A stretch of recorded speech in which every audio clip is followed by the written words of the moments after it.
क्या मेरी voice clear है आप लोगों को?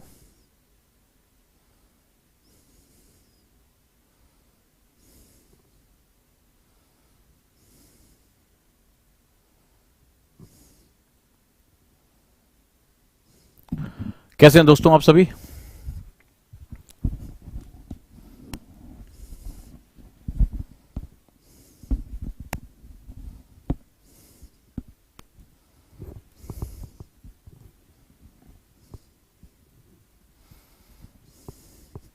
उम्मीद करता हूं सभी ओजांकियन को मेरी आवाज बिल्कुल क्लियर आ रही होगी और आज के सेशन के लिए आप लोग तैयार होंगे।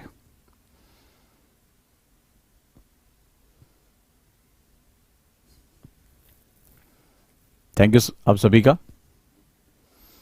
मैं बिल्कुल ठीक हूं और उम्मीद है आप लोग भी ठीक होंगे। सुबह मेडिटेशन की क्लास में आज हमने अपने आप को फोकस करना सीखा और अब हम उसी की एक अगली श्रृंखला में अपनी फोटोग्राफिक मेमोरी को डेवलप करने के तरीकों के बारे में बात करेंगे।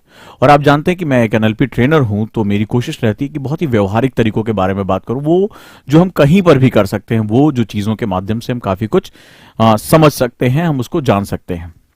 राइट? तो आपको कुछ एक पेपर की कटिंग या कोई भी एक पीडीएफ या कुछ एक छोटी सी चीज की जरूरत पड़ेगी, कुछ बेसिक फंडामेंटल्स की जरूरत पड़ेगी, जैसे कोई भी एक कागज का टुकड़ा जिसपे कुछ लिखा हो, जैसे अखबार का टुकड़ा। ये आपको एक मेरे साथ आज प्रैक्टिस के लिए चाहिए। तो हम यहां से आज एक बहुत इंपॉर्टेंट चीज सीखने जा रहे हैं। राइट? जैसे अभी बबलू ने लिखा है कि सर मैंने आपसे बहुत सी चीजें सीखी हैं, थैंक यू सो मच। एक बच्चे ने लिखा है कि मेडिटेशन की क्लास बहुत अच्छी रही, मोस्ट वेलकम। तो चलिए हम लोग शुरू करते हैं।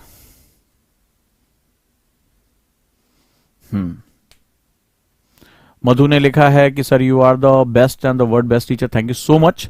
उम्मीद करता हूं कि आप लोग तैयार हैं इसके लिए। Let's start today's topic. हम लोग जो है वो टॉपिक शुरू करते हैं।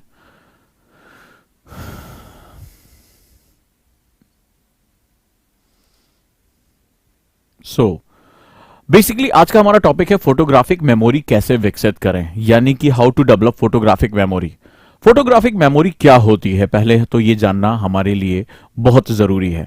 फोटोग्राफिक मेमोरी, जैसे आपने विवेकानंद जी के बारे में सुना होगा, उनकी कहानियां पढ़ी होंगी कि एक बार वो यात्रा कर रहे थे और उनके हाथ में किताब थी, वो पढ़ते रहे और पूरी किताब उनके दिमाग में छप गई। तो कई बार ये लगता है कि शायद ये बहुत ही अतिशयोक्ति है, बहुत बढ़ा चढ़ाकर मेटाफोर यूज किया गया। नहीं, एक्चुअली में ये हमारे दिमाग की एक बड़ी खास हिस्सा होता है। हमारी मेमोरी कई प्रकार की होती है और आज इसकी क्लास के पीछे मेरा बेसिक पर्पस क्या है। आज इस क्लास के पीछे सबसे बड़ा जो मेरा बेसिक पर्पस है, कई बच्चों ने कहा कि सर हम बहुत जल्दी भूल जाते हैं। अभी एक बच्चे ने लिखा कि कितनी बार पढ़ें। तो ये कोई एक मैथमेटिकल फॉर्मूला नहीं है, ये डिपेंड्स करता है तुम्हारी मेमोरी कितनी इनहैंस है। बहुत समय पहले की बात, अभी भी अगर आपने देखा होगा, कई बार जो मेरे बच्चे मुझे अगर सुन रहे हैं या मेरी क्लास के ओजांकियंस अगर यहां पर हैं, मंच पर मौजूद हैं, तो वहां पर एक बहुत ही इंपॉर्टेंट सेगमेंट आपने देखा होगा। कई बार मैं बच्चों को ये तक बताता हूं कि मैंने 2 महीने पहले ये टॉपिक पढ़ाया था और मैंने यहां पर ये बात लिखी थी। मुझे एग्जैक्टली याद होता है कि मैंने वो किस जगह पर मेंशन किया था, किस एग्जाम्पल को लिया था। कई बार आपने देखा होगा, यहां तक कि मैं अपनी मीटिंग्स में भी कई बार लोग बोलता हूं कि भाई तुम मुझसे ये बात क्यों गलत कह रहे हो, तुमने ये यहां पर खड़े होकर ये बात यहां कही थी, उस दिन तुमने ये कपड़े पहने थे। तो मुझे एग्जैक्टली जो होता है उसकी लोकेशन, वो कहां पर है, वो पूरा पिक्चोरियल वो सेटअप मुझे याद रहता है। तो अक्सर आप लोगों ने जो है वो देखा होगा कि मैं कई बार जो है डांटता वाटता भी, आपको ये बात क्यों नहीं याद है। तो मैंने एक अपनी फोटोग्राफिक मेमोरी, जैसे मुझे कई बार कोई मैं चीज पढ़ लेता हूं तो मुझे फॉन्ट्स भी याद रहते हैं। कई बार मेरे पास कई लोग कंटेंट लेकर आते हैं, देखिए साहब ये कंटेंट हमने बनाया, तो मैं उनको बोल देता हूं यार तुमने इस किताब से यहां से उठाया है। तो वो कई बार जो है वो आश्चर्यचकित हो जाता है, मैंने कहा ये फोटो मैंने उस वाली किताब में देखी है वहां पर। तो उसके पीछे सबसे बड़ा कारण होता है कि वो होता है फोटोग्राफिक मेमोरी। तो आखिर क्या ये शुरुआत से मेरे पास थी, ये जन्म से मेरे पास थी? नहीं। राइट? मैं ये नहीं कहूंगा कि मेरी फोटोग्राफिक मेमोरी 100% डेवलप है, लेकिन हाँ, हम उसको डेवलप कर सकते हैं, हम लगातार सीख सकते हैं। एक समय की बात है, मैं आप लोगों को एक छोटी सी बात कहता हूं, शायद आप मेरे साथ अपने आप को रिलेट कर पाएंगे। एक समय जीवन में बहुत कठिनाइयां आ चुकी थी, मतलब बहुत ज्यादा जो है वो परिवार को भी संभालना था। दुर्घटनाओं के जो है लोग शिकार हुए हमारे फैमिली में, बहुत जो है फाइनेंशियल क्राइसिस बहुत ज्यादा आ गई। और एक तरफ एजुकेशन भी थी कि उसको भी कैरी करना है, नौकरी करना है, पार्ट टाइम जॉब भी करनी है, इंश्योरेंस भी बेचता था मैं। तो इन सब चीजों में एक समय ऐसा एक आया कि बहुत डिफिकल्ट हो गया। एक समय आया कि जब पढ़ाई लगभग छूट गई और फिर जो है वो पैसा कमाने या अपनी अर्निंग करने के लिए लगातार जो है वो दर दर भटकना या दरवाजे दरवाजे जाकर जो है वो इंश्योरेंस बेचने का कार्य करना, ये सब एक जीवन में एक बहुत ही कठिन समय आया। फैमिली को भी संभालना कि भाई सब लोग घर में जो है सुरक्षित रहें, छोटे भाई बहन।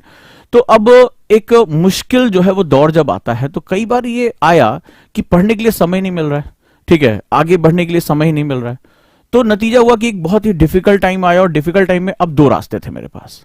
एक, या तो पढ़ाई छोड़ दूं, ठीक है, और बस किसी तरीके से अपना जीवन पालूं, अपने लिए कुछ अर्निंग करूं, थोड़ा सा इंश्योरेंस से थोड़ा बहुत पैसा आया उससे आगे थोड़ा सा बढ़ जाऊं।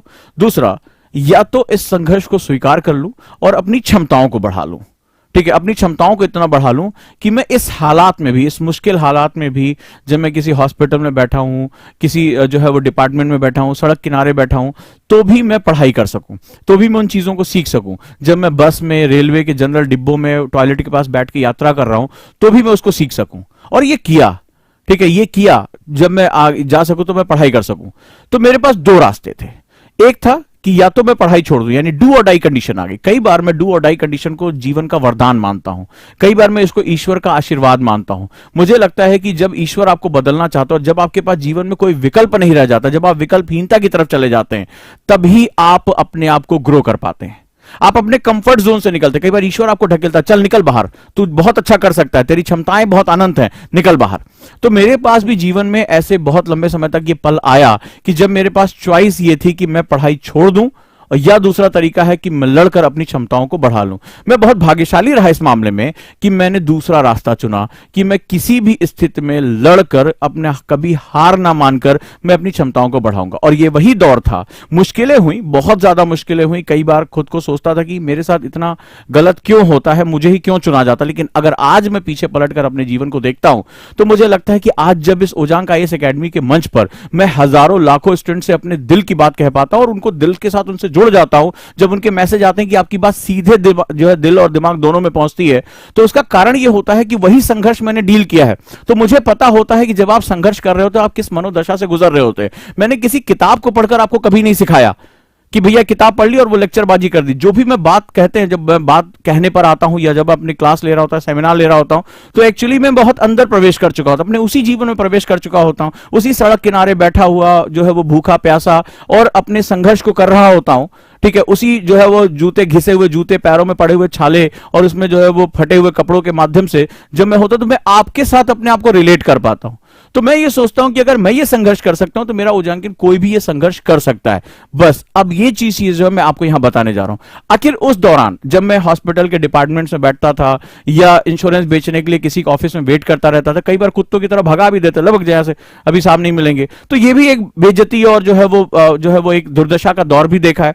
तो उस दौरान मैं अपने आप को कैसे डेवलप कर पाया, अगर आप वो सीख पाते तो शायद आज मुझे बिना सिखाए मेरी जिंदगी के एक मैसेज से आप उस चीज को समझ पाओगे और समझ पाओगे कि जीवन में संघर्ष जो होते हैं वो वरदान के रूप में आते हैं। संघर्ष कभी भी आपको, आज की डेट में आपको संघर्ष लग रहा होगा, अरे ईश्वर मेरे साथ ऐसा गलत क्यों कर रहा है, खुदा मेरे साथ ऐसा गलत क्यों कर रहा है, लेकिन आने वाले समय में जब आप इस संघर्ष से उभर कर निकल आओगे बिना घबराए, बिना टूटे, तो तुम लगोगे अरे यार ये तो मेरे लिए वरदान बनकर आया, आज जो मेरा व्यक्तित्व निर्मित हुआ इस सही संघर्ष के कारण हुआ। तो चलिए मैं अपने उस दौर के बारे में बात करता हूं जब मेरे पास वक्त कम था, मुझे चुनना था कि मुझे अपनी पढ़ाई को जारी रखना है, मुझे पैसे भी कमाने थे, मुझे किसी भी तरीके से सर्वाइवल की बात, सर्वाइवल तक आ गई थी कि मैं सर्वाइव कर पाऊंगा कि नहीं कर पाऊंगा। और मुझे कठिन परिस्थितियों में, बसों में पीछे बैठकर, जनरल डिब्बों में टॉयलेट के पास बैठकर या सीढ़ियों के पास जो उसका पायदान होता वहां बैठकर, रात भर की यात्रा करके, बहुत कम घंटे सोकर, किसी गोदाम में सोने की जगह जो है निकालकर, इन सभी परिस्थितियों में मैंने कैसे अपनी मेमोरी, अपनी जो पढ़ाई है उसको कैसे कंटिन्यू करके रखा। तो मुझे लगता है कि मेरा मैसेज शायद तुम्हें सीखने के लिए मौका देगा। चलिए बात करते हैं। तो जब आपके पास समय कम हो जाता है, जब आप बहुत प्रेशराइज होते हैं, जब आपके पास पढ़ने के लिए एक बढ़िया कमरा नहीं होता, शांत कमरा नहीं होता है, आप किसी फुटपाथ के किनारे बैठे हैं, आप किसी सराय में हैं, आप किसी जो है वो हॉस्पिटल की सीढ़ियों के पास बैठे हुए हैं लंबे समय तक, ठीक है, तो उस दौरान आप कैसे अपने मन को, अपने मेमोरी को विकसित करके कैसे आप अपनी पढ़ाई को फोकस कर सकते हैं, विकल्पहीनता को यानी कि जो है ऑप्शन लेस होकर कैसे आप अपनी लाइफ को एक अलग तरीके से एंजॉय कर सकते हैं। तो let's start this memory class कि कैसे आज अब आप अपनी मेमोरी को डेवलप कर पाते हैं, राइट। तो चलिए हम शुरू करते हैं कि मेमोरी को फोटोग्राफी कैसे बनाया जा सकता है। फोटोग्राफी क्या होती है? फोटोग्राफी में एक सिद्धांत होता है लेंस और एक जो हमारा कैमरा होता है। तो कैमरे का लेंस हमारी आईज है और हमारा जो दिमाग है वो हमारा कैमरा है, वो जो सारी इंफॉर्मेशन को रिसीव कर रहा है, राइट। हमारी जो मेमोरीज होती हैं वो बहुत ही अलग अलग तरह की होती हैं, अलग अलग स्वभाव के हिसाब से होती हैं। बात उन दिनों की है, मेरे जीवन में एक बहुत बड़ी कमी रही है। आप देखिए कि आप मेमोरी को एनहांस करके अपने व्यक्तित्व को कितना निभार सकते हैं। मैं कलर नहीं पहचान पाता, ठीक है, मैं कलर नहीं पहचान पाता, यानी कि अगर कोई मुझे कुछ कलर में डिफरेंस करने को देते, लोग मेरा मजाक उड़ाते हैं। कॉलेज में भी बहुत मेरा मजाक उड़ाया जाता था कि मैं जो हरा रंग है, ऑरेंज है, ऐसा नहीं कि लाल हरे के बीच का, कलर ब्लाइंडनेस नहीं, मैं कलर को ही नहीं जानता, ठीक है, मैं कलर को पहचान ही नहीं पाता। मैं लोग मेरा मजाक, जहां भी कलर की बात आती है तो भले चाहे कितना भी मुझे नॉलेज हो, मैं वहां पर उसको नहीं कर पाता। लेकिन आप आश्चर्य करेंगे कि मैं जो मेरी डिजाइनिंग है, अगर इसमें कोई डिजाइनिंग में जरा सा भी कमी आई, मैं एक झटके में देख के उसकी कमी निकाल देता हूं, ठीक है, कलर्स को। उसका कारण यह है कि मेरी आंखें कलर नहीं पहचान पाती, लेकिन मैंने अपनी मेमोरी को कलरफुल बना लिया। और जो भी चीज होती है मैं आंख बंद करता हूं, उसकी कलर पिक्चर को फ्रेम कर लेता हूं, और उस कंडीशन में मैं उसके क्या इसमें कलर होने चाहिए, कॉन्ट्रास्ट क्या निकल कर आना चाहिए, मोबाइल पर ये कैसा दिखाई पड़ेगा, स्क्रीन पर कैसा दिखाई पड़ेगा, ये सब कुछ मेरा दिमाग तय करता है। जो व्यक्ति कलर पहचान नहीं पा रहा है वो व्यक्ति कलर और डिजाइनिंग को तय कर लेता है। उसके पीछे सबसे बड़ा रीजन क्या है? वो है कि आपने अपनी मेमोरी को एनहांस कर लिया। तो अपनी कमियों पर रोने की बजाय अपनी ताकत को आगे बढ़ाने का नाम ही हमारी मेमोरी और हमारा ब्रेन पावर है। हमारी सारी शक्तियां यहां पर निहित हैं। ये न्यूरॉन्स के अंदर हमारी सारी शक्तियां हैं कि हम अपने आप को कैसे बनाना चाहते हैं। तो चलिए अब हम शुरू करते हैं और अब इस चीज को और समझने की कोशिश करते हैं। तो फोटोग्राफिक मेमोरी जो होती है, जिसे हम लोग कहते हैं this is known as our photographic memory, right. Photographic memory क्या होती है? Why it is important? Photographic memory सिद्धांत बताता जा रहा हूं। फोटोग्राफिक मेमोरी, तो फोटो का मतलब होता है कि एक जो भी आपने देखा, जो भी आपको एनालाइज किया, आपने उसको स्कैन कर लिया और अपने दिमाग में उसको प्रिंट कर लिया, अपने दिमाग में उसको इकट्ठा कर लिया। अब यहां पर मैं बात कर रहा हूं कि why this kind of memory. Photographic memory सबसे शॉर्टेस्ट मेमोरी होती है, सबसे शॉर्टेस्ट मेमोरी होती है। Shortest way to gain information, to gain information, किसी भी सूचना को प्राप्त करने के लिए आप जैसे देखिए, तो ये सबसे शॉर्टेस्ट तरीके। जैसे मान लीजिए एक कोई ये पेपर है, अब पेपर है तो मैंने कहा भाई इसको नोट डाउन कर लो, तो आप गए और आपने लिखने शुरू कर दिया। दूसरा तरीका है कि भाई ये फोन उठाओ और इसकी फोटो खींच लो। तो आप बताइए सबसे कम टाइम में सारी की सारी इंफॉर्मेशन एज इट इज किस में आ जाती है? फोटोग्राफी में। तो यहां पर भी जो है वो बहुत इंपॉर्टेंट हो जाता है, ये shortest way to gain information, यानी किसी भी सूचना को ग्रहण करने का सबसे आसान और सबसे छोटा तरीका होता है। तो सवाल है, क्या हम अपनी फोटोग्राफिक मेमोरी को डेवलप कर सकते हैं? क्या इसको डेवलप किया जा सकता है? मान लीजिए किसी को लग रहा है कि नहीं उसकी फोटोग्राफिक मेमोरी नहीं है, क्या इसको डेवलप किया जा सकता है? आंसर इज यस, इसको डेवलप किया जा सकता है विद द प्रैक्टिसेस। तो इसको प्रैक्टिस के साथ डेवलप किया जा सकता है। चलिए आज हम उस प्रैक्टिस को शुरुआत करते हैं। तो फोटोग्राफिक मेमोरी का जैसे एक बेसिक सिद्धांत होता है फोटोग्राफी का, तो इसमें कैमरे का लेंस होता है, जैसे हमारी आईज हैं, तो ये हमारी कैमरे की लेंस हो गई, और हमारा ब्रेन जो होता है वो बेसिकली कैमरे का वो प्लेट हो गया जहां पर वो सारी की सारी इंफॉर्मेशन रिसीव हो रही है। अब अगर हम अपने ब्रेन के, आप ज्यादा इंफॉर्मेशन रिसीव करना चाहते हैं, अगर हम अपने ब्रेन के, समझ लें इसका सिद्धांत, ब्रेन के हॉराइजन को, यानी उसकी वर्किंग को, उसकी इफिशियंसी को अगर हम चैलेंज कर दें या उसको इनहैंस कर दें, तो ये हमें क्या मिल जाएगा? इनहैंस अगर हम कर देते हैं तो इस कंडीशन में ये क्या हो जाएगा? दिस इज पूरी तरह से ये चेंज हो जाएगा। अगर हम इसको यहां पर इसकी वर्किंग को स्टिमुलेट कर देते हैं या फास्ट कर देते हैं, तो हमें क्या मिल जाएगा? हमारा दिमाग जो है वो फोटोग्राफिक मेमोरी को चेंज करना शुरू कर देगा। तो क्या इसकी प्रैक्टिसेस अवेलेबल है? बिल्कुल। मैंने शुरुआती दौर में क्या किया, मैं जो है वो एक एक्टिव ध्यान लगाता था। एक ध्यान होता है, इसको हम लोग बोलते हैं एक्टिव वर्किंग मेडिटेशन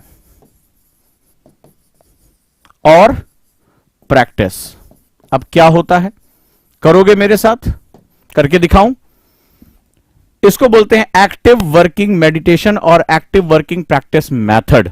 ठीक है, तो अब चलिए शुरू करते हैं इसके बारे में, और हम इसके बारे में और जानते हैं कि क्या हम अपने ब्रेन को फोटोग्राफिक मेमोरी में कन्वर्ट कर सकते हैं। फायदा क्या होगा, चलिए इसके फायदे के बारे में बात कर लेते हैं।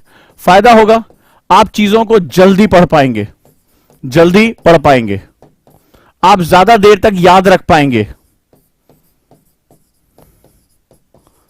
सबसे बड़ा कि जो गलतियां होती हैं वो गलतियां कम होंगी, गलतियां कम से कम होती चली जाएंगी, और आप लोगों के चेहरे, लोगों की स्थिति, आप इन चीजों के बारे में कलर स्टिमुलेशन, अपनी जितनी भी ब्रेन सेंसरीज हैं उसको ज्यादा से ज्यादा आप इसको इस्तेमाल कर पाएंगे। राइट, तो ये एक बहुत ही इंपॉर्टेंट सेगमेंट होता है। लेट्स स्टार्ट इट, हम लोग शुरू करते हैं। अब जैसे यहां पर देखिए चैट में है, जो चैट में से कुछ बच्चे, तुम कहां से हो, मुझे ये नहीं पता, वो है, दुनिया भर की चीजों के बारे में बात हो रही है। अब ये क्या है, ये वो लोग हैं जो अपने ब्रेन को डिसोरिएंट करके रखते हैं। देखिए कितना बढ़िया चल रहा है, ये मेरे अच्छे टीचर्स हैं। एक्चुअली में ये जीवन में कहीं पहुंच तो नहीं पाएंगे, लेकिन हाँ ये मेरे बड़े काम आने वाले हैं, क्योंकि ये क्या होगा, ये बेसिकली जैसे एक दूसरे से बात कर रहे हैं, फलाना चीजें चल रही हैं, इनको ये नहीं पता चल रहा है कि एक व्यक्ति इतनी इंपॉर्टेंट चीज बता रहा है जिसने खुद संघर्ष किया इतना, और अपने कम से कम टाइम को इस्तेमाल किया। और आज कई रीजन से कई लोग आश्चर्यचकित होते हैं कि आप इतने कम टाइम में इसको एग्जीक्यूट कैसे कर लेते हैं, और उसका सबसे बड़ा कारण ये होता है कि मैंने उस संघर्ष को जिया है। तो ठीक है, जीवन में संघर्ष तो आएगा ही आएगा, आज नहीं कल आएगा। आज पापा मम्मी पाल रहे हैं, ठीक है, तुम्हें खिला पिला रहे हैं, तुम ऐश कर रहे हो, यहां आकर जो है वो अपना मल त्याग कर रहे हो, लेकिन उस पे क्या होगा, आने वाले टाइम में जब ये जिंदगी तुम्हें नापेगी तो कायदे से वहां से निकलना बड़ा मुश्किल होगा। और स्टडीज कहती है 90% लोग जीवन के संघर्षों के आगे गिव अप कर देते हैं, हार जाते हैं। तो ये तय आपको करना है, एक ऐसा व्यक्ति जिसने खुद को संघर्ष से निकालकर बनाया, अपनी मेमोरी को एनहांस किया, राइट, वो व्यक्ति आज अगर अपना सीक्रेट बता रहा है तो उसको सीखना ना सीखना अब तुम्हारे हाथ में है। राइट, चलिए, गोबर आज करोगे, जिंदगी कल तुम्हें गोबर कर देगी। चलिए आगे हम बढ़ते हैं और इसके बारे में समझते हैं। तो हमें इतने फायदे इसके हमें मिलने जा रहे हैं। अब चलते हैं कि ये एक्टिव वर्किंग मेडिटेशन यानी क्या होता है, सक्रिय रूप से हम कैसे एक मेडिटेशन को बिल्डअप करते हैं। तो चलिए अब हम इसके बारे में बात करते हैं। एक मेडिटेशन का तरीका होता है, जैसे मैं सुबह जब क्लास लेता हूं तो मैं आपको बताता हूं ब्रीद इन ब्रीद आउट, इसके बारे में करिए, मैं जो है नाद भ्रामरी इन सब पे बात करता हूं। अब एक मेडिटेशन अभी आप मेरे साथ करेंगे, तो चलिए प्रैक्टिस नंबर 1 हम करते हैं। सबसे पहले प्रैक्टिस 1, आप किसी भी एक चित्र को ले लें। जैसे मान लीजिए आप कोई मूविंग ऑब्जेक्ट ले लेते हैं, जैसे मान लीजिए दौड़ता हुआ कुत्ता है या बिल्ली है या कोई भी ऐसा जो आपने कभी देखा हो, कभी आपने विजुअलाइज किया हो, ठीक है, और जिसमें कलर्स ज्यादा हो। आप कोई देवी देवता आपके हैं, उनको भी आप जो है वो मन में सोच सकते हैं।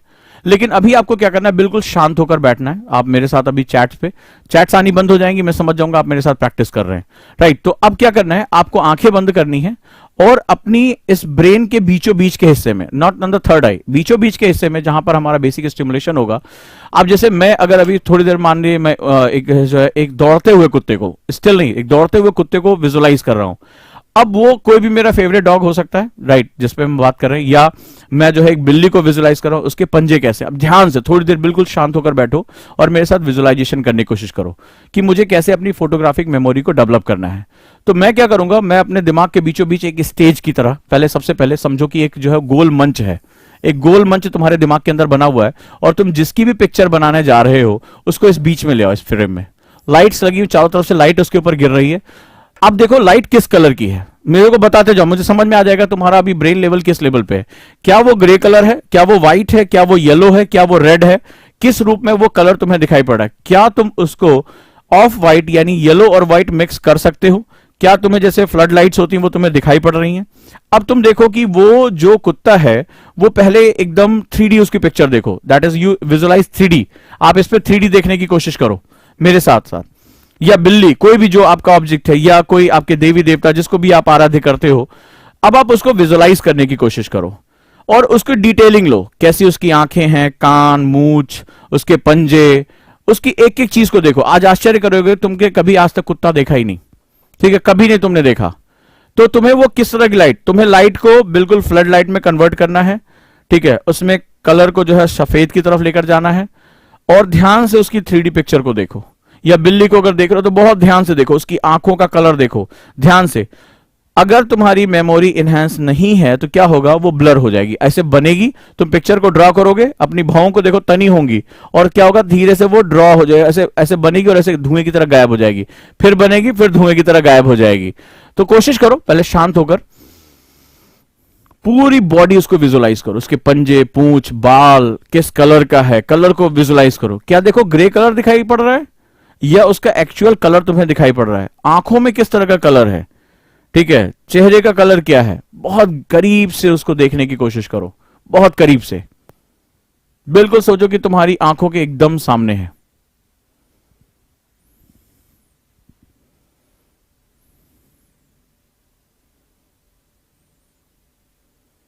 पूजा ने लिखा मुझे भगवान बुद्ध की मूर्ति देखनी है। देखो, लेकिन उसके उसको पूरा एक कलर के रूप में देखो, किस रूप में है, क्या वो जीवंत है?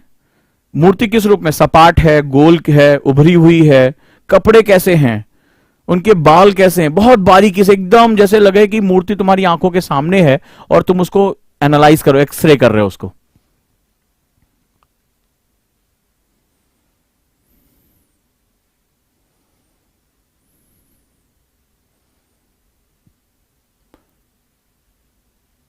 कई लोगों को ग्रे कलर दिखाई पड़ रहा है,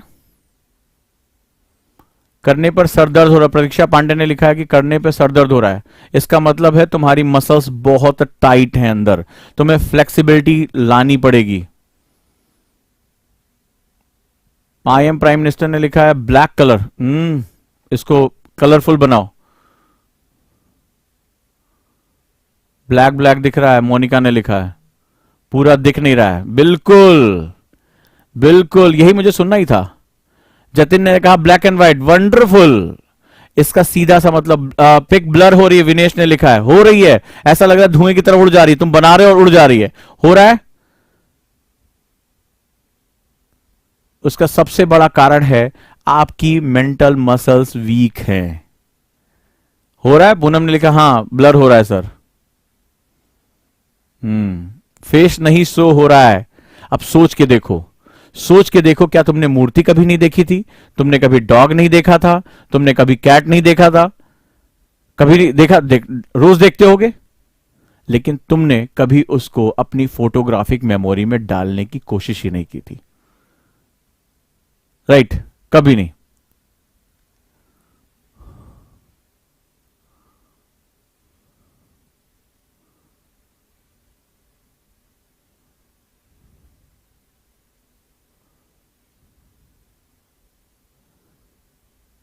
प्रैक्टिस करो, do the practice again and again.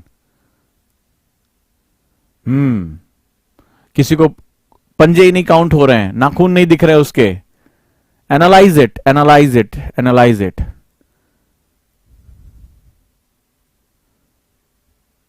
क्या लिखा है कि डॉग दिख रहा है, गायब हो जा रहा है, because of instability of movement.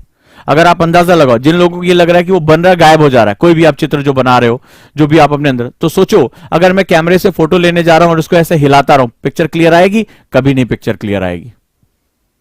तो फोटोग्राफिक मेमोरी के लिए एक याद रखिएगा, स्टिलनेस, यही तो तुम्हें सिखाना था, स्टिलनेस बहुत इंपॉर्टेंट है, यानी फोकस। कभी आज तक ने किसी तुम्हें दिमाग के अंदर पहुंचाया नहीं होगा इसको। कहते हैं ना फोकस करो, तभी आईएएस में बहुत ध्यान रखना पड़ता है।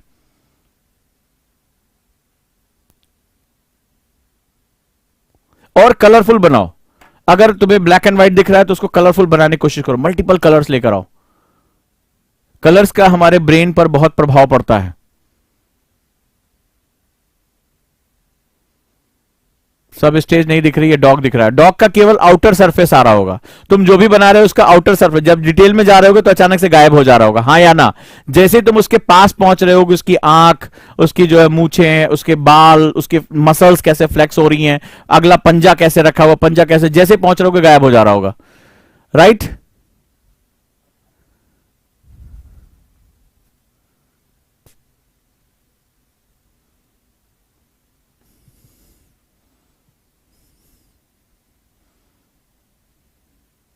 क्लियर है?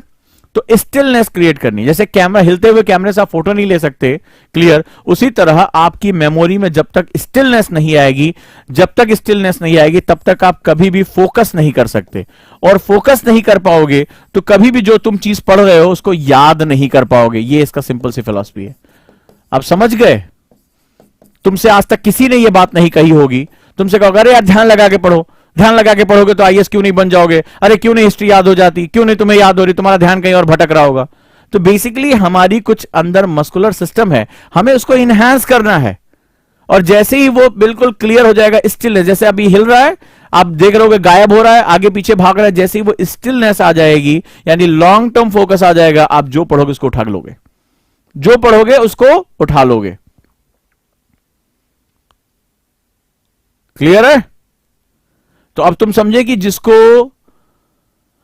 हम फोकस फोकस चिल्लाते हैं ना, वो होगा कहां से? बोले फोकस करो, मैं भी बोलता हूं अरे फोकस करो ये पढ़ाई में, सब लोग बोलते हैं तुमसे, लेकिन अब आपको क्या करना है, इसकी प्रैक्टिस करनी है। कोई भी आप 3D उठा लो, कोई भी चीज, ठीक है, माता पिता हो गए, कोई भी जानवर हो गया, कोई भी चीज हो गई, गांधी हो गए, हिटलर हो गए, नहीं देखा उसको कोशिश करो, बोलता हुआ चेहरा कैसे हो रहा है, झुर्रियां कैसे पड़ रही हैं, कहां कहां, बिल्कुल डिटेल क्रिएट करो, बिल्कुल डिटेल क्रिएट करो। अपने राइट हेमिस्फीयर यानी कि हमारे ब्रेन का जो राइट हिस्सा है, इसको स्टिमुलेट करना शुरू कर दो। राइट? प्रतीक्षा ने लिखा सर बहुत हॉट फील हो रहा है, क्योंकि पहली बार भाई muscles, brain is also muscle, तो पहली बार वो काम कर रहा है, पहली बार तुम अपने अंदर गए हो, पहली बार तुम्हें किसी ने कहानी सुनाने के बजाय तुम्हें प्रैक्टिकल कराया है, तो ये काम करना शुरू करो।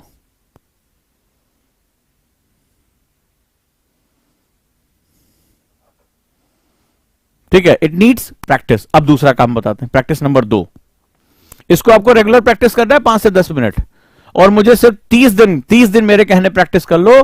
आप 31वें दिन मुझे मैसेज कर देना कि इससे तुम्हें क्या चेंज आया, तुम्हारी पढ़ाई में बहुत चेंज आ जाएगा। तुम्हें जो फोकस वर्ड है ना, वो तुम्हें पता चल जाएगा कि फोकस वर्ड कहते किसको है। अब दूसरा बताता हूं, प्रैक्टिस नंबर 2। जैसे मैंने कहा ना कि आपके पास एक पेपर होगा, ठीक है, अब मान लो ये लिखा हुआ है, क्वेश्चन है नव स्वतंत्र भारत के सम्मुख आने वाली प्रमुख चुनौतियों की चर्चा करें। ठीक है, तो ये क्वेश्चन है कि जो हम अभी जो न्यू फ्रीडम मिली थी भारत के, उसमें क्या क्या भारत को चुनौतियों को डील करना पड़ा। तो अब इसमें लिखा हुआ है कि भारत एक लंबे स्वतंत्रता संघर्ष के बाद 15 अगस्त 1947 को ब्रिटिश औपनिवेशिक शासन से स्वतंत्र हुआ, लेकिन यह स्वतंत्रता अपने साथ सामाजिक, आर्थिक, राजनीतिक समस्याओं के साथ मिली। XYZ दुनिया भर की चीजें लिखी हैं। अब आप एक कोई पैराग्राफ उठा लो, कोई भी, और इसको एज इट इज, जैसे आप आंखों से फोटो लेते हो, अपने फोन से फोटो लेते हो, आप आंखों से फोटो लेने की कोशिश करो। ठीक है, आप वर्ड देखो। मेरे साथ क्या होता है, मुझे इसका फायदा मैं आपको बताता हूं। जैसे कई बार ढेर सारा मेरे पास डॉक्यूमेंट आता है, और वैसे मेरे स्क्रीन पर किसी, मान लो कोई एडिटर है या कोई डिजाइनर है, अगर वो मात्रा की गलती करता है और मेरी आंख के सामने आ गया, मैं वहीं से दूर से बता देता हूं तुम्हारी, मतलब जैसे सामने से घुसा, ये मैंने कि बैठ के पढ़ रहा हूं, सामने मात्रा की गलती है। वो लोग कई बार आश्चर्यचकित होते हैं कि सर हमें ये गलती पकड़ में नहीं है, आपने ये गलती कैसे पकड़ ली। तो एक्चुअली में क्या होता है, वो फोटोग्राफिक मेमोरी पैटर्न्स पकड़ लेती है। तो अब आपको क्या करना है, सिंपली आप इसको देखिए, आपने इसको ध्यान से देखा, बहुत ध्यान से फोकस करके पढ़िए, और इसको रख दीजिए। अब कोशिश करिए कि जो चीजें लिखी हुई हैं वो देखिए आपके दिमाग में रन कर रही कि नहीं कर रही, एज इट इज। आप इसको देखिए, मुश्किल होगा ये थोड़ा सा, लेकिन आप इसको देखने के बाद आंख बंद कर लीजिए और देखिए कि वो एक पैराग्राफ या दो, या एक लाइन या दो लाइन, वो क्या लिखा हुआ है। ठीक है, तो अगर वो क्या लिखा हुआ है उसको एक बार पूरी समझने की कोशिश करिए कि कहां कहां क्या क्या वर्ड्स लिखे हुए हैं, क्या फॉन्ट इस्तेमाल किया गया है, क्या अपने दिमाग में उन वर्ड्स को आप लगातार रोटेट करा सकते हैं कि नहीं करा सकते। नहीं कर पा रहे हैं, दोबारा उठाइए, फिर 2 लाइन पढ़िए ध्यान से, और इसको कोशिश करिए कि आंखों से आप उसकी फोटो ले रहे हैं, आप उसको ध्यान से देख रहे हैं। तो सब्जेक्ट क्या है, कैसे काम आता है, क्या होता है। जैसे कई बार हम जल्दी जल्दी पढ़ते हैं और भूल जाते हैं। जैसे प्रीएम्बल वाला क्वेश्चन आया था यूपीएससी प्री में, तो उसमें जो है एक वर्ड यूज किया गया था कि इसमें जो हम लोगों ने स्वतंत्रता की बात की, इसमें आर्थिक स्वतंत्रता है कि नहीं है। तो बच्चों ने बहुत कंफ्यूज हुए, पढ़ी चीज पे कंफ्यूज हुए, लेकिन अगर आप ध्यान से उसको देख पाते हो, कि एक शब्द को स्कैन कर पाते हो, तो आप पता कर पाओगे इसमें कौन कौन से शब्दों का इस्तेमाल किया गया है। राइट?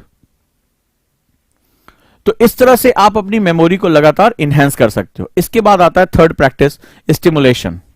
ठीक है, कुछ कल्पनाएं करना, स्टिमुलेट करना। आप इस समय अपने कमरे में होंगे, ठीक है।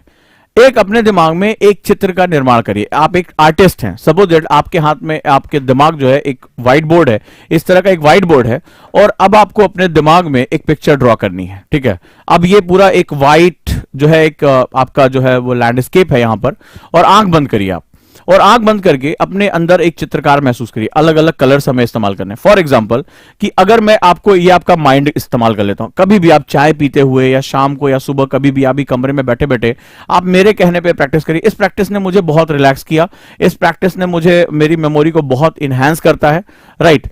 तो ये जो प्रैक्टिस होती है वो उसको ऐसे करना है कि अगर ये लैंडस्केप है, मान लीजिए मुझे अब क्या करना है, मैं एक कल्पना कर रहा हूं कि मैं अपने दिमाग में कुछ चित्र बना रहा हूं। जैसे आपने चित्रकार को चित्र बनाते हुए देखा होगा, पेंटर को, तो मेरा दिमाग जो है वो एक जो है वो एक कैनवस है, और इस कैनवस में मुझे अलग अलग कलर से फिगर्स बनाने हैं।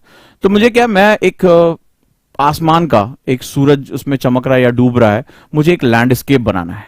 तो चलो हम एक लैंडस्केप बनाते हैं। कैसे होगा? आंख बंद करो और ये लैंडस्केप बनाने की कोशिश करो। जैसे ये बादल हो गए,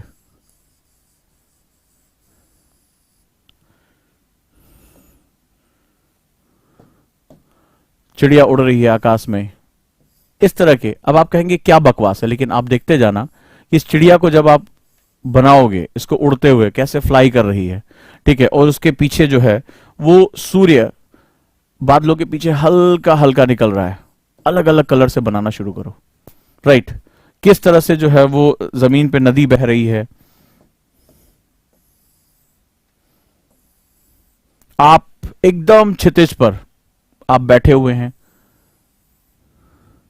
और हवा चल रही है, और क्या आप उस हवा को महसूस कर पा रहे हैं? इसके साथ साथ लैंडस्केप को महसूस करिए। बादल मूवमेंट कर रहे हैं, सूर्य को उस बादलों के पीछे जाते हुए देखिए।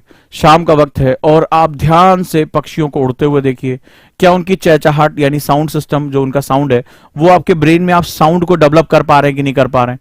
कोशिश करिए। क्या वो जो नदी से होते हुए ठंडी हवा आ रही है और आपके शरीर को टच कर रही है, आप उस ठंडक को, यानी कि आप अपनी जो स्किन है उसको भी आप स्टिमुलेट कर पा रहे हैं? इसको बोलते हैं ज्ञानेंद्रियों को जो है स्टिमुलेट करना, यानी प्रेरित करना। इससे आपकी जो ज्ञान को प्राप्त करने की क्षमता है वो कई गुना बढ़ जाती है, राइट। बिल्कुल रिलैक्स होकर और शांत हो। जैसे ही आप शांत होंगे वैसे ही आपको विजुअलाइजेशन होना शुरू हो जाएगा। कहीं ऐसा तो नहीं जब आप बना रहे हैं तो उसमें आपको पीछे पीछे ब्लैक, आप व्हाइट कैनवास की जगह आपको ब्लैक कैनवास दिखाई पड़ रहा है? आप बताते रहिए मुझे। जैसे ही आप जो है कुछ बना रहे हैं, नीला कलर जो है वो ग्रे कलर या व्हाइट कलर में कन्वर्ट हो जा रहा है।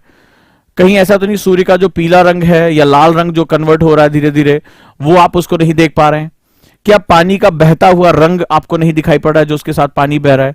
क्या आप ठंडक को महसूस नहीं कर पा रहे हैं? जैसे आप नदी की तरफ ध्यान दे रहे हो और आपका बादल गायब हो जा रहा है।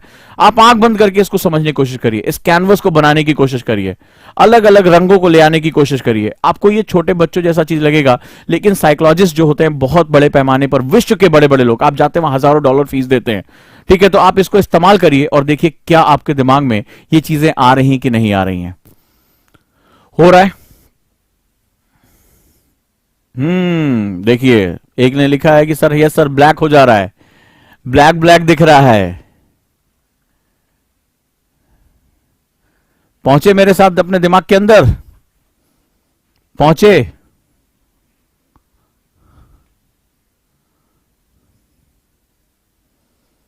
जो ब्लैक इसलिए दिख रहा है क्योंकि तुम्हारे ब्रेन के अंदर जो सेंसरी पार्ट हैं वो डेवलप नहीं हुए हैं, और तुम्हें पूरी दुनिया का बोझ उठाना। तुमसे लोग कह रहे हैं ध्यान से पढ़ो, अब पढ़ोगे तो दिमाग से ही ना।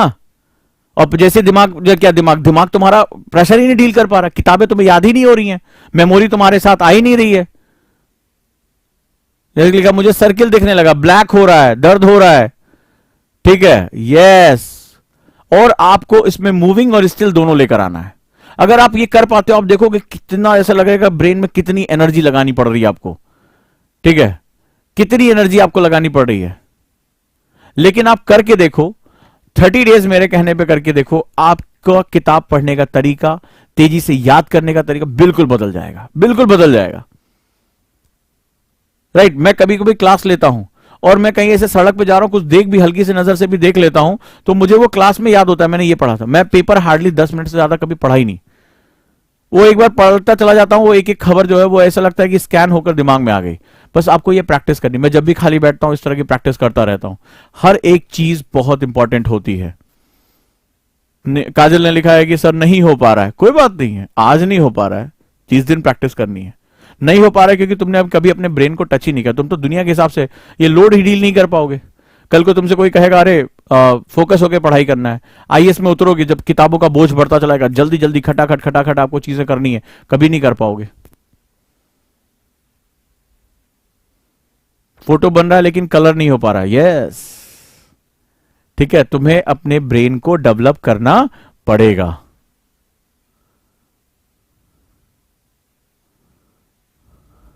संजय ने बड़ा अच्छा लिखा है कि आज दिमाग को पहली बार रोजगार मिल गया है। दिमाग का रोजगार अगर तुम पा जाओगे संजय, तो ये दिमाग तुम्हें कहीं भी पहुंचा देगा। दिमाग है जो इंसान को बहुत ऊंचाइयों पर लेके जाता है। शरीर की लड़ाई थोड़े ना है ये। मेरा हेड चकरा रहा है बिकॉज मैं फर्स्ट टाइम। बलराम, चलो कम से कम अंदर जाके देखा तो कि कितना जंग लग गया। थोड़ा उसमें तेल मालिश डालोगे, जब रोज रोज को घिसोगे तभी तो चलनी शुरू होगी। रंजना लिखा हो जा रहा है, बहुत बढ़िया। इसको प्रैक्टिस करो, इसमें नई नई चीजें लेकर आओ। जैसे लैंडस्केप में नए नए इवेंट्स लेकर आओ, कुछ जानवर लेकर आओ, घास चल रहे हैं, घास को देखो कि ग्रीन है, घास के ऊपर ओस की बूंदे हैं। मैं आंख अगर बंद करता हूं, मुझे ओस की बूंदों पे सूर्य की रोशनी पड़ रही है तो वो चमक रहा है, हवा चल रही है, कलरफुल फूलों को देखो। इस अपने लैंडस्केप को जितना एनरिच करते जाओगे, जो भी प्रकृति में खूबसूरत फूल हैं, पॉलिप हैं, गुलदाउदी है, उनके ऊपर तितलियां हैं, वहां पर छोटे छोटे ओस की बूंदे हैं, उनकी चमकते हुए देखो। इनको बिल्कुल माइक्रोस्कोप, मतलब ऐसा लगेगा कि आपने माइक्रोस्कोप से, एक मैग्नीफाइंग ग्लास से जो है वो सब कुछ देख रहे हो। और हर चीज को ब्रॉडर वे में, उसके कलर को देखो। यहां तक कि आप जब बहुत, आपने देखा होगा कार्टून पिक्चरों में दिखाते हैं कि जैसे ही वो आप बूंदों के पास जाते हो, आपको सातों कलर दिखाई पड़ते हैं सूर्य के। तो आप उनको देखने की कोशिश करो कि वो कैसे है। हॉराइजन, इंद्रधनुष देखो और बिल्कुल स्पष्ट रूप से देखो, ऐसा लगेगा क्रिस्टल क्लियर है तुम्हारे सामने। और आप देखोगे, जनरली अगर आप में से कोई मुझसे मिलने आया होगा तो तुमने नोटिस किया होगा पिछले कुछ समय से, जब ढेर सारा काम होता है, मैंने एक नई आदत डेवलप की थी। मैं जब, क्या होता है, जब कोई भी मेरे सामने कुछ कहने आता है तो मैंने देखा होगा कि मैं आंख बंद कर लेता हूं। नोटिस करके देखना, कभी कोई अगर बात कहता है और वो अपनी बात कहता चला जाता है, क्योंकि ढेर सारे लोग अपनी बात कह रहे होते, इतने लोगों को डील करना होता है, तो मैं आंख बंद कर लेता हूं और वो जो बोलता है उसकी मैं पिक्चर्स बनाता रहता हूं।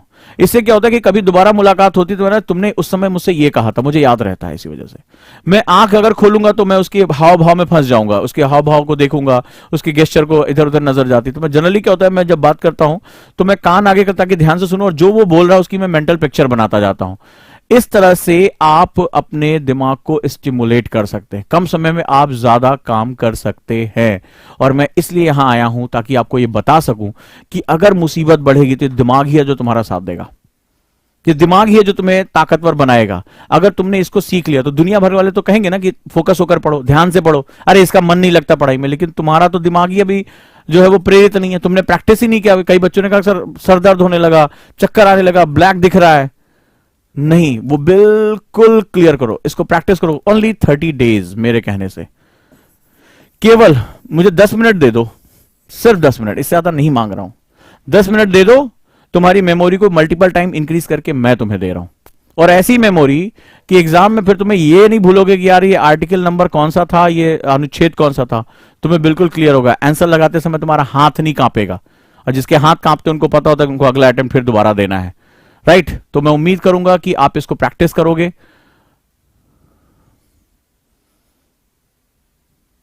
Thank you so much.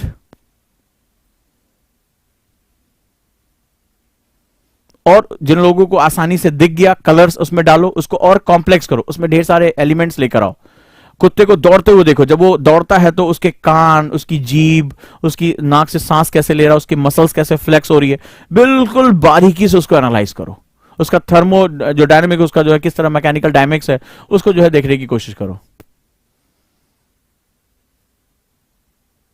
किसी ने पूछा सर इसके फायदे, अरे लो ये बताया तो, इसके फायदे ये हैं, बताया था। आप जल्दी किसी चीज को पढ़ पाओगे, बुक रीडिंग आप तेजी से कर पाओगे, आपको एक एक वर्ड के पीछे भागना नहीं पड़ेगा, ज्यादा देर तक याद रख पाओगे, दिमाग ज्यादा देर तक बिना थके काम कर पाएगा। आपने देखा होगा बहुत से लोग बहुत लंबे समय तक कॉन्सेंट्रेट होकर पढ़ते हैं, और आप भी पढ़ लोगे तो आप भी यहाँ पे फायदे रहेंगे। फायदे ही फायदे। अरे यार, जिसका दिमाग तेज काम कर रहा है दुनिया उसी की तो है। ये मार्क जगरबर्ग, एप्पल का जो फाउंडर है, दिमाग के दम पे तो सारा खेल खेल रहे हैं, और तुम उसको फॉलो करते हो, सारा बिलियन $1 उसको देते हो। तो सब कुछ तो ब्रेन है, ये ब्रेन ही है तो जो तुम्हें सभी स्पेसीज में सबसे ताकतवर बना के रखे हुए। अपने ब्रेन को स्टिमुलेट कर लोगे, सारी समस्या अपने आप धराशायी हो जाएंगी। ये ब्रेन जिस दिन तुम्हारा साथ छोड़ देता है, तुम्हें छोटी छोटी प्रॉब्लम भी इतनी खतरनाक लगती है कि एक दिन एक इंसान अपने गले में फांसी लगाकर इस दुनिया को विदा कर देता है। तो सब कुछ तो, ये सारा खेल तो यही खेलता है। तो इसको क्यों ना समझ लें, इसको क्यों ना ताकतवर कर लें। तो कई बच्चों ने मुझसे क्वेश्चन पूछा था कि सर वो नहीं याद होता है, नहीं, मैं बार बार उसको कहता मत वर्ड यूज करो, ये बस खुद को समझ लो, खुद को थोड़ा सा इनहेंस करो, ठीक है, खुद को थोड़ा सा प्रैक्टिस करो। ब्रेन भी एक मसल है, जैसे हमारे हाथ पैर मसल से हम जिम जाते हैं, वैसे हमारा ब्रेन भी है। अगर हम उसको एक्सरसाइज दे देते हैं, अच्छे से काम कर देते हैं, तो हमारा ब्रेन भी ताकतवर, ब्रेन को वाकई में ताकतवर बनाया जा सकता है। It need lot of practices, right. लेकिन सवाल है कि हम ये सोचते हैं नहीं, हमें एक बार जन्म ले लिया, हमें बस इसी के साथ काम करना। नहीं, इस सारी धारणाओं को तोड़ो, अपनी शक्तियों को तुम कई गुना बढ़ा सकते हो, खुद में विश्वास करना सीख लो। यही मैं तुम्हें बताने की कोशिश कर रहा हूं। और जुटे रहिए एनसीईआरटी के क्लासेस के साथ। एनसीईआरटी अभी भी जो है, आपको एडमिशन कब तक है, आप 20 तक एडमिशन ले सकते हैं, 20 दिसंबर तक, right. You can be the part of that. आज शाम को 6 बजे मेरी क्लास है, जहां पर कल मैंने भारत के बारे में आपसे डिस्कस किया था। आप इसका पार्ट बन सकते हैं शाम को 6 बजे मेरे साथ, ठीक है, एनी टाइम लर्निंग ऐप पर भी, और यहां पर भी आप जो है क्लास कर सकते हैं। शाम को 6 बजे हम लोग मिलेंगे। और आज मैं बताऊंगा कि कैसे, कल मेरी डिस्कशन हुई थी कि भारत में किस तरह से ऑफिसर्स को ज्योग्राफी पढ़नी चाहिए आने वाले समय में, और आप अच्छे से काम कर सकते हैं। और सुबह 6:30 बजे फिर मैं कल सुबह मिलूंगा मेडिटेशन की क्लास में, जहां पर कल मैं ऊर्जा चक्र को और एस्टिमुलेट करने के तरीकों से आपके बारे में डिस्कस यहां पर मेरा आपसे होगा, राइट। तो चलिए दोस्तों, अच्छे से काम करते रहिए, अच्छे से पढ़ाई करते रहिए। एनसीईआरटी बैच और आफ्टर 12th के लिए जो कॉन्सेप्टर बैच है उसके साथ जुटे रहिए। दिए गए नंबर पे आप कॉल कर सकते हैं, जानकारी ले सकते हैं, और इस बैच का, इस महान आंदोलन का हिस्सा बन सकते हैं। तो आपको समझ में आया कि ओजांग आईएएस एकेडमी एक ऐसा मंच है जहां आपकी प्रॉब्लम सुनी जाती है। क्यों, मैंने क्या कहा, आपने एनसीईआरटी जब कल मेरे साथ 2-3 दिन पढ़ाई की, आपको अंदाजा हो गया कि यार एक टीचर इस सब्जेक्ट को इतना लार्जर डायमेंशन में भी पढ़ा सकता है। दूसरा, आपने देखा कि आपका एक व्यक्तिगत ख्याल रखा जाता है, ये क्लास आपके प्रश्नों पर बनती है। तो आपके साथ ओजांग आईएएस एकेडमी एक ऐसा मंच है जहां पे क्या होता है, वी केयर, हम आपका ध्यान रख रहे हैं। और जब आपको ये विश्वास हो जाता है कोई तो है हमारा ध्यान रखने वाला, कोई तो है हमारी समस्याओं का समाधान देने वाला, फिर आपको लगता है कि कितनी भी कठिन लड़ाई हो, कितनी भी कठिन मंजिल हो, यार टकराकर उसको हम पा ही लेंगे, चाहे जो हो जाए। बस हमें भरोसा हो जाए कोई हमारे साथ है, और ये भरोसा जो होता है कि कोई हमारी केयर कर रहा है, बस उसके बाद तो संसार की बड़ी से बड़ी लड़ाई तुरंत के तुरंत जीती जा सकती है। तो ये ओजांग आईएएस एकेडमी एक ऐसा मंच है जहां हम ये भरोसा पैदा करते हैं, जहां आप जब कहते हैं कि सर ये प्रॉब्लम हो रही है, तो मैं आता हूं और उसका समाधान देने की कोशिश करता हूं, बहुत प्रैक्टिकल समाधान। आप प्रैक्टिस करके देखिए, अगर आप कुछ दिन के अंदर अपने अंदर चेंज नहीं पाएंगे तो आप मुझे बोलिएगा कि हाँ सर आपका ये मेथड फालतू रहा है। और जो चीजें मैं आपको दे रहा हूं उसके लिए बहुत बड़े बड़े चार्ज किए जाते हैं, बहुत पैसा लिया जाता है, लेकिन मेरा तो है कि मैं अपने देश के युवाओं में बहुत विश्वास करता हूं। और मेरा युवा अगर सही रास्ते पर चल पड़ा, अपनी ताकत को पहचान लेगा, तो वो राष्ट्र निर्माण कर पाएगा। लगातार मैं इसी प्रयास में लगा हूं, और वो आपको करना है, जिम्मेदारी आपको। लेकिन तब जब आप प्रशासन में पहुंच पाओगे, जब आपके पास शक्ति आएगी, जब आपके पास पावर होगा, आपके पास क्रिएटिविटी होगी, आप दबाव को झेल पाओगे, आपका दिमाग फटने की हालत में नहीं होगा, आप मुस्कुराते हुए अपनी ड्यूटीज को पूरी कर पाओगे, उसी समय राष्ट्र निर्माण में आपकी भागीदारी सुनिश्चित हो जाएगी। एक शिक्षक के रूप में मैं अपनी जिम्मेदारी को निभा रहा हूं, एक छात्र के रूप में अपनी जिम्मेदारियों को कितना आगे लेकर जा सकते हैं, कितने लोगों तक ये वीडियो पहुंचा सकते हैं, आपकी जिम्मेदारी है। आप चाहें तो उसको देखकर आगे बढ़ सकते हैं। और आपको लगता है कि नहीं, मेरे आसपास के ऐसे बहुत से लोग हैं जो अपनी क्षमताओं को बहुत कम करके आते हैं, समाज उनको हमेशा कंप्रेस करता है, उनको दबाता है, तो क्यों ना उन तक ये वीडियो पहुंचाया जाए, क्यों ना उनको बताया जाए, क्यों ना सुबह मेडिटेशन के क्लब बनाया जाए। आप मेडिटेशन का क्लब क्यों नहीं बना सकते? आओ चलो, जब गाइडेड मेडिटेशन, मेरा शिक्षक जो है वो 2-2.5 घंटे सोकर, 3 घंटे सोकर सुबह आकर जाड़े की रात बैठ जाता है सुबह सुबह, और हमें इसलिए कि हम पूरा दिन भर बहुत एनर्जेटिक होकर बिता सके, तो हमारी भी तो जिम्मेदारी बनती है। तो मैं तो एक मशाल लेकर आगे बढ़ रहा हूं, लेकिन मशालों को तो आगे प्रज्वलित होना होगा ना, आगे तो चलना होगा, तो वो तुम्हें भी थामना पड़ना पड़ेगा। और तुम सोचो कि नहीं, मुझे ज्ञान मिल जाए, बाकी दुनिया का ही भाड़ में, तो ऐसा व्यक्ति तो ओजांकियन हो ही नहीं सकता, इस परिवार का हिस्सा हो ही नहीं सकता। स्वार्थ तो यहां अलाउ ही नहीं है, क्योंकि हम एक महान कार्य के लिए जो है लड़ रहे हैं। हम अपने राष्ट्र, हमारा जो सब कुछ है, ये छोटी सी परीक्षा है, और इस परीक्षा को जीतने के लिए हमें जो कुछ भी करना है हम कर रहे हैं। और आपको ये विश्वास होना चाहिए कि ये कोई एक पर्सन है जो वाकई में हमारी केयर करता है, हर दिन आता है और हमारी किसी ना किसी समस्या का समाधान करके जाता है। और ऐसा नहीं कि ऐसा कोई जादू मंत्र है, मुझे भी अध्ययन करना पड़ता है, मुझे भी प्रैक्टिस करनी पड़ती है, मुझे भी एक स्क्रिप्ट करना पड़ता है कि मैं अपने बच्चों से क्या बात करूं कि आसानी से वो इसको कर सके, राइट। तो उम्मीद करता हूं कि आप भी आग जाएंगे, मेडिटेशन क्लब्स बनाइए, गाइडेड मेडिटेशन करिए। जब आप शांत होंगे, आपके आसपास के 10 निगेटिव लोग भी पॉजिटिव हो जाएंगे, तो आपकी जंग वैसे भी आसान हो जाएगी। कल आपको इन सबकी जरूरत पड़ने वाली है। कल जब आप समाज में परिवर्तन करने जाओगे ना, तो यही लोग काम आएंगे। लेकिन आज अगर ये निगेटिव बने रहेंगे, तो कल तुम्हारा काम बड़ा मुश्किल कर देंगे, बहुत मुश्किल कर देंगे। तो कोशिश करिए कि पॉजिटिविटी को आगे बढ़ाते रहिए, जोड़ते रहिए, बताते रहिए कि तुम शक्तिवान हो। दिमाग की शक्तियों को समझो, ये दिमाग अपनी शक्तियों को कई गुना बढ़ा लेता है। Right, thank you so much. अगर मैं लड़कर यहां तक पहुंच सकता हूं, तो आप इस लड़कर हम मुझसे बहुत आगे जा सकते हैं। आपके पास बहुत अच्छी संभावनाएं हैं, आपके पास बहुत अच्छी सुविधाएं। मेरे जीवन में उजांग की बहुत बड़ी कमी रही है। मेरे जीवन में उजांग नहीं रहा है, आपके जीवन में है। फायदा उठा लो जितना उठा सकते हो। तो मिलते हैं एनसीईआरटी क्लास में शाम को 6 बजे। Thank you so much.